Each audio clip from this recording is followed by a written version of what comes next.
Les armées ont des soldats, le Qatar a le pétrole et les États-Unis ont la Silicon Valley. La Silicon Valley, c'est en train de devenir l'arme principale de Donald Trump pour étendre son pouvoir et contrôler la société. Et il y a une vidéo hallucinante qui vient de sortir qui montre à quel point les États-Unis sont dans une nouvelle forme de fascisme. Dans cette vidéo, Donald Trump a réuni, en fait, autour d'un repas, tous les dirigeants, PDG, CEO des grandes entreprises de la tech américaine. Il y a Sam Altman pour OpenAI, il y a des représentants de Google, de Apple, il y a Bill Gates et il y a Zuckerberg qui représente Meta. Et on voit tous ces grands dirigeants prêter allégeance, se prosterner devant Trump et juste le recouvrir de compliments, lui dire à quel point il est incroyable, à quel point il est pour l'innovation et il aide les entreprises, à quel point ils sont reconnaissants d'avoir été invités par Trump, etc.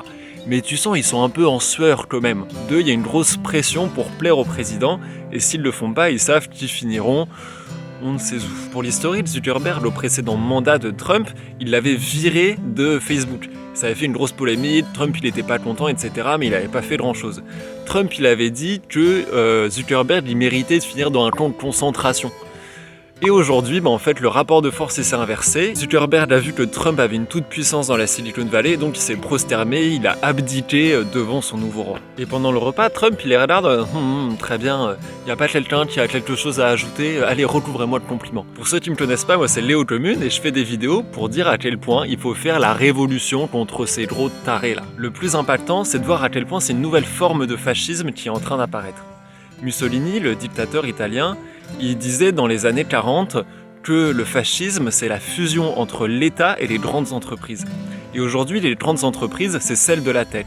Et donc, on a une augmentation de la puissance, en fait, du pouvoir des États fascistes grâce à la force des infrastructures, la permanence des grandes entreprises de la tech. Il faut couper court à la montée de ce nouveau fascisme technologique. Et pour ça, on pourrait faire la bagarre avec des soldats surentraînés et suréquipés dans la rue, mais on pourrait aussi s'attaquer aux infrastructures, essayer de les bloquer, de les paralyser. Faire tomber la big tech et leurs infrastructures, c'est faire tomber la nouvelle forme de fascisme qui apparaît.